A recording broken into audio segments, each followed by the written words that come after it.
તો આ કથાના પંડાલમાં આવીને બેસો ને, આ ઇમરજન્સી વોર્ડ છે ભગવાનનો.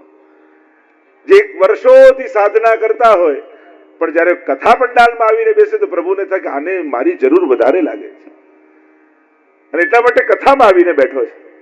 એટલે પ્રભુ બધાને છોડી અને કથામાં આવીને બિરાજમાન થઈ જાય છે.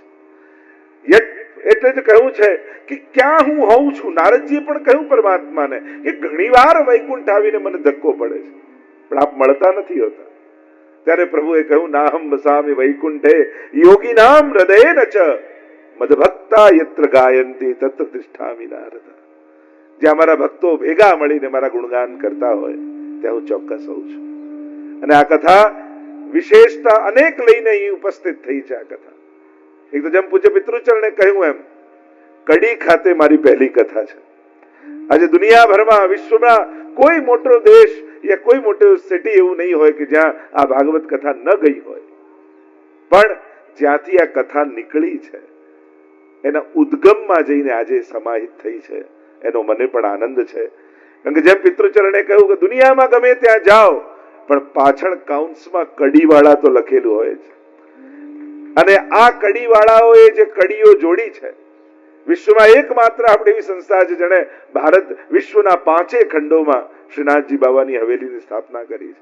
આજે લાખો લોકો જોડાયા છે. ગામે ગામ યુવા મંડળો, પાઠશાળાઓ ચાલી રહી છે. પણ આજે એ સમસ્ત કથાઓનું ફલ માનું છું કે આજે ગોપાલલાલજીને કથા સાંભળવાનો અવસર મને મળ્યો છે. અને જયારે આપણા ઈષ્ટ, આપણા આરાધ્ય પોતે આવીને બિરાજતા હોય, અષ્ટસખાઓના ચરિત્રોમાં આપણે સાંભળીએ છીએ, મહાપ્રભુજીના બેઠક ચરિત્રોમાં આપણે સાંભળીએ છીએ કે સ્વયં ઠાકોરજી આવીને સાંભળે છે.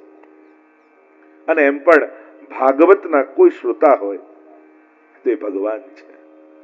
જીવનનું સૌથી મોટું પુણ્ય કોઈ હોય તો શ્રીમદ ભાગવત છે. વૈષ્ણવી જીવનની સાફલ્યતા, સાર્થકતા કસાથી સિદ્ધ થતી હોય તે શ્રીમદ ભાગવત છે. સ્વયં મહાપ્રભુજીનું ભૂતલ પર આવવાનું મુખ્ય કારણ કોઈ હોય તે શ્રીમદ ભાગવત છે. આજે સમગ્ર ભારત વર્ષમાં શ્રી મહાપ્રભુજી પધારી જ્યાં જ્યાં 7 દિવસ ભાગવતજીના પારાયણ કર્યા એ સ્થાનને આપણે બેઠકજી કહીને ઓળખીએ છીએ.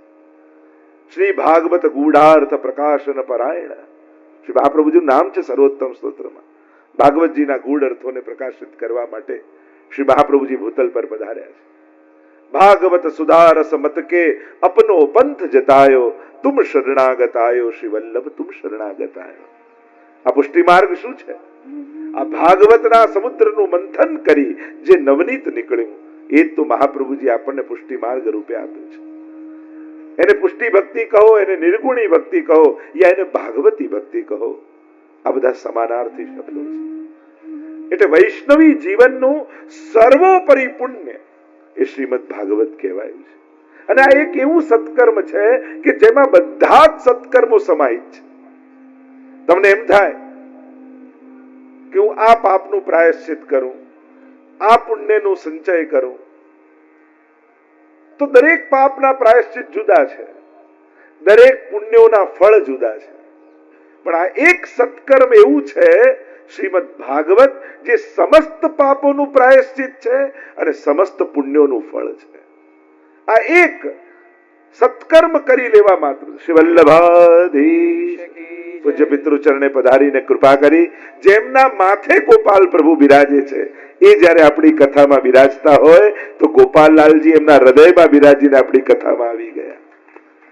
કારણ કે આપણે ત્યાં તો વિશેષતા એ છે કે જેના માથે ભગવત સ્વરૂપ બિરાજતું હોય, જે પોતે અધ્યક્ષ રૂપે બિરાજે છે અને ગોપાલલાલજી જેમના માથે બિરાજે છે એ જયારે આવીને આશીર્વાદ આપતા હોય ત્યારે એમણે આશીર્વાદ નથી આપ્યા, ગોપાલલાલજી આવીને આપણને આશીર્વાદ આપ્યા છે. કારણ કે એમના માથે એ સ્વરૂપ બિરાજમાન છે. શ્રી ગોપાલ પ્રભુની વિશેષ કૃપા આપણા સૌ પર પૂજ્ય પિતૃચરણના પધારવાથી થઈ છે. અને પાછું આ કથાના પ્રવાહમાં છેલ્લા દિવસે તો 56 ભોગ જયારે પ્રભુને આરોગાવીશું ત્યારે તો બધા જ બિરાજમાન થઈ અને આપણને આશીર્વાદ આપવાના છે. તો આ દિવ્ય અને અલૌકિક કથા, એ કથાનું સર્વોપરી પુણ્ય જે હું વાત કરી રહ્યો હતો વૈષ્ણવ જીવનનું, વૈષ્ણવ જીવનની સાર્થકતા જેમાં સમાય. એટલે કે આ એક સત્કર્મ કરવા માત્રથી વૈષ્ણવી જીવનના સમસ્ત સત્કર્મો થઈ જાય છે. જેમ ભોજન મુખમાં મૂકો, તો શરીરના બધા જ અંગો પુષ્ટ થઈ જાય. તમને એમ થાય કે આ તો મોઢામાં મૂક્યું દાળ ભાત, હાથ પગમાં નું શું? તો દાળ ભાત લઈને કે હાથ પગમાં મસાજ કરો છો કે ના, તો મોઢામાં મૂક્યું, હાથ પગનું ક્યાં કંઈક કર્યું છે? અરે મુખમાં પધરાવો તો બધા અંગો પુષ્ટ થઈ જ જાય.